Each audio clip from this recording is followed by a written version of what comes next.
দিয়ে একটা ফেসিস্ট সরকার হাতে ক্ষমতা দিয়ে আনা গেছে বাইরে মনে আমাদের আমেরিকায় কুত্তায় কামড়ায় শোনেন নাই মনে হয়।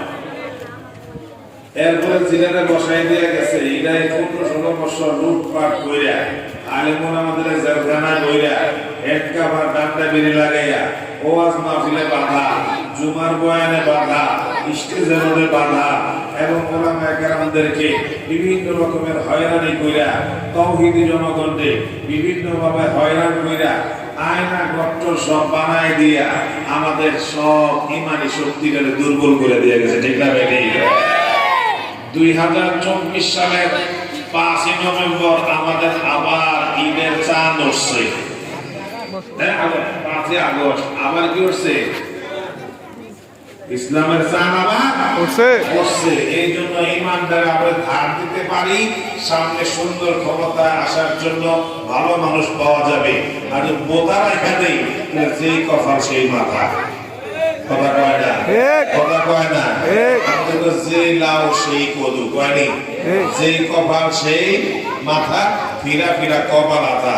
কপাল আতাইবেন না সিংহের মতো গর্জনে দিবেন? সিংহের মতো না, সবাই ভয় একবার ঢুকছে, ভয় কিন্তু বাইর করেছে না। সে ভয়টাকে বাইর করতে হলে নারায় তবিলা স্লোগান দিতে হইব। কারা কারা রাজি বলেন তো? নারায় তাকবীর, নারায় তাকবীর, নারায় তাকবীর। আল্লাহ পাক কবুল করুক। সকল বলে আমিন, আর জোরে বলে আমিন। যে স্বৈর শাসকের পতন আমরা দেখলাম, যদিও এটা আমরা অকল্পনীয় ভাবছিলাম যে মনে হয় আর এই দেশের সুন্দর সূর্য উদয় হবে না, কিন্তু এত বড় বড় ক্ষমতাওয়ালারা, রাজনৈতিক দলেরা, শক্তিশালীরা, বিদেশি আমেরিকা রাষ্ট্রদূত কত তামসা দেখাইলো আমাদেরকে। ঠিক আছে? মনে আছে নি? 18 সালে বহুত দূরদূরি করে দেখাইছে, এরপরে 24 সালে বহুত দূরদূরি করছে। সেটা আসলে শুধু সব বাটপার, ধোঁকাবাজ আর মুনাফিক ইহুদি খ্রিস্টান কোনদিন মুসলমানদের আপন হইতে পারে না। এই মুলা জলে দিয়ে আবার গেছে পরে আবার এলাই ক্ষমতা। আগে তো ডাকাতি ডুকাতি করে আসছে, এরপরে তাহাজ্জুদের সময় সিংহের 18 সালে আয় করছে, 24 সালে আল্লাহ দিলেন মোটামুটি সারাই ক্ষমতায় বসে গেছে। ঠিক না বেটি? লাভ হয়েছে না লস হয়েছে? ধোঁকাবাজি করছে সব বিদেশিরা। এরা সব এক, আল কুফরু মিল্লাতুন ওয়াহিদা, সমস্ত কুফরি শক্তি এক, মুসলমানদেরকে ধ্বংস করার জন্য। এটার মধ্যে কোনো সন্দেহ নাই। যাদের পতন হইছে এদেরকে কি আবার ফিরে আনবেন ক্ষমতার মধ্যে? আসতে দিবেন? যারা ঘটায় দিয়ে গেছে, মানুষের উপরে যে জুলুম নির্যাতন করছে, প্রত্যেকটা পরিবারের ফরিয়াদ আর আর্তনাদ কেউ শোনার ছিল না, সব শুনছেন আল্লাহ। জোরে বলে কে শুনছেন? আরো জোরে কে শুনছেন? আরো জোরে কে শুনছেন? আবার কত আলটিমেটাম, আসো খেলা হবে। কথা কয় না? আসো খেলা হবে। কেউ দেয় পদ্মার হেপারের থেকে, কেউ দেয় নারায়ণ ফতুল্লা ব্রিজের পরের থেকে, কেউ দেয় ঢাকা শহরের মাঝখানে রয়েছে। খালি বল খেলা হবে, খেলা হবে। শোনেন নাই মনে হবে? গলা দিয়ে আওয়াজ বাইরেও নেই, হাসের মতো গলা কাইনে খেলা। শোনেন নাই মনে হয়? আমরা ওলামায়ে কেরাম তাওহীদি জনতা মাঠ কিন্তু ছাড়ি নাই। মিম্বর থেকে নামাই দিয়েছে, মাঠ ছাড়ি নাই। স্টেজ থেকে নামাই দিয়েছে, মাঠ ছাড়ি নাই। ডান্ডা বেরি লাগাইছে, মাঠ ছাড়ি নাই। হ্যান্ডকাপ লাগাইছে, মাঠ ছাড়ি নাই। কবরে বসে লাগাইছে, মাঠ ছাড়ি নাই। জেলখানা দিয়েছে, মাঠ ছাড়ি নাই। আমরা তো মাঠে ছিলাম, এখন আছি, কিন্তু তোমরা এখন না বলে শিশু পোলাপানের আন্দোলনে মাঠ ছেড়ে সব পড়াইছে। তোমরা কয় না? আল্লাহ পাক আব্রাহা বাদশাকে কাবা ঘর ভাঙতে আসছে, তাদের ধ্বংস করার জন্য বড় কিছু ব্যবহার করেন নাই। শুধু ছোট ছোট পাখিদের মসুরির ডালের মতো ছোট ছোট ডাল, পাথরের কণা অ্যাটম বোমা হিসাবে কাজ করছে। ঠিক না বেটি? ধ্বংস করে দিয়েছে ল্যাংড়া মশা দিয়া। কথা বলে না? নমরুদ ধ্বংস করছে ল্যাংড়া মশা দিয়া। ফেরাউন শেষ করছে পানির মধ্যে চুবাইয়া। কথা বুঝতে সুবিধা হয়? এ পোলা মাইন্ডে তোরা কথা কওয়া বন্ধ করবি না আমি বন্ধ করতাম কোনটা কর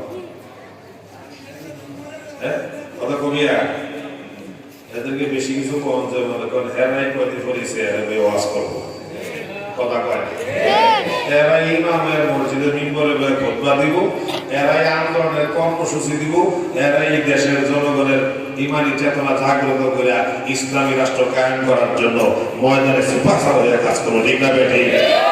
আজকের শিশু আগামী দিনের ভবিষ্যৎ। বলেন না, আজকের শিশু আগামী দিনের আমাদের ভবিষ্যৎ। শুধু দুনিয়ার জীবনে নয়, পরকালীন জীবনে এরাই আমাদের জন্য সুপারিশ করবে আল্লাহর দরবারে। ঠিক না বেটি?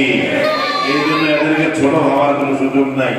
শয়তানি কোলাবাদ করবো, যদি শয়তানি না করবো তাহলে সাইবুকা দিছে শয়তানিকে আমরা করবো। একটু কথা বলে তোমাকে ভালো কথা বলছি, রাগ হইছ না, আসল তো নাকি কথা কবি। আল্লাহ কবুল করো। সকালে বলে আমি, আরো জোরে বলে আমি। একদিন আমরাও তো শিশু ছিলাম, তাই না? আমরা দুষ্টামি করছি না? আমরা যে দুষ্টামি করছি এখনকার পোলা দুষ্টামি জানবো না, করবো না। এরা মোবাইল ভালোবাসে দেয় না, ছবি দেয় না, এদের কেমন ধরে রাখছে। আপনার মোবাইল নষ্ট হয়ে গেছে, আমি ঠিক করতে না পারলে আধা মিনিট ঠিক করে এরপর আপনি ব্লক করে থুইবেন, কেমনে ব্লক শুনলেই হয় হ্যাঁ ঠিক করে লাগবে। আপনি কোনো প্রোগ্রাম দেখবেন পারবেন না, হেয়ার কাছে দিবেন, এর মধ্যে 2 সেকেন্ডে প্রোগ্রাম বের করে রাখছে। পড়ালেখা জানে না, ইংরেজি বুঝে, কিন্তু এরপরে প্রোগ্রাম কোনটা ঠিক দিলে কোনটা গেলে সব ভালোই জানে। ডিজিটাল যুগের কোনো ভাই কথা, কি যুগের কোনো ভাই, ডিজিটাল যুগের কোনো ভাই। যেটা বলতেছি না, আবু জাহেল কুরাইশের সর্দার, মক্কার সর্দার মুআজ আর মুআউবিস, দুইজন শিশু বাচ্চাকে আল্লাহ পাক আল্লাহ হাতে তুলে দিয়েছে। ঠিক এই 24 সালের আন্দোলনে আমরা দেখলাম আল্লাহ পাকের মায়ের দুনিয়ার ভাই কিভাবে হয়। বড় বড় শিক্ষাবিদ, সাংবাদিক, আর্মি রিটায়ার্ড পারসন, বুদ্ধিজীবী, পেশাজীবী, শিক্ষিত, আইনজীবী, বিচারপতি, কত ধরনের আন্দোলন হলো, কিছুই হয় না। কিন্তু এই ছোট্ট ছোট্ট বাচ্চাগুলি আবাবিলের মতো নাইমা গেল আল্লাহ পাকে। কথা কয় না? খেলা মেলা বল মাঠটা থুইয়া কাকু যে কোন দিক দিয়ে গেল, আর আপায় দুপুরবেলা খানা পাকে পুকাইয়া আহারে না খেয়ে চলে গেছে। আপনার কাছে দুঃখ লাগছে কিনা, আমার কাছে তো মায়া লাগছে। তা গেছিল না, একটা খাইয়ে দিয়ে গেছে। হে কই যায় নামতেছে, হেন নামতে পারে নাই, ওর হে গাজিয়াবাদ গেছে, কত সময় লাগছে। হেনতে আবার যে জায়গায় টাউনের কথা হেনে গেছে, খুদায় অবশ্যই কষ্ট লাগছে। এই জন্য বলি ভাই আমার আপনার ইমান যদি দাদা করতে চাই, আমার ইমানি শক্তির পাওয়ার যদি বাড়াইতে চাই, হারানোর শক্তি যদি ফিরে পেতে চাই, বাংলাদেশের আলেম ওলামারা যেভাবে কাজ করে যাচ্ছেন আর মাদ্রাসাগুলো যেভাবে কাজ করে যাচ্ছেন, ওলামারা মঞ্চে ময়দানে মসজিদে মিম্বরে যেভাবে দ্বীনের কাজ করছেন, ওলামায়ে কেরাম যদি দেশের মধ্যে না থাকেন আর এই মসজিদ মাদ্রাসাগুলো আবার না থাকে, ইহুদি খ্রিস্টানরা তাদের পরিকল্পিত রাষ্ট্র বানাইতে 2 দিনের সময় লাগবে না। এই দুনিয়া কায়েমে রেখে দেওয়ার আল্লাহ কাদের জন্য সেটাই আমরা বুঝি না। আমার আগে মাওলানা নূর মোহাম্মদ কাসেমী সাহেব দামাত বারাকাতুল আলিয়া বলছেন, যতদিন পর্যন্ত জমিনের মধ্যে আল্লাহ আল্লাহ বলনেওয়ালা একটা লোক বাকি থাকবে, ততদিন দুনিয়া কিয়ামত হবে না। বলেন তো আল্লাহ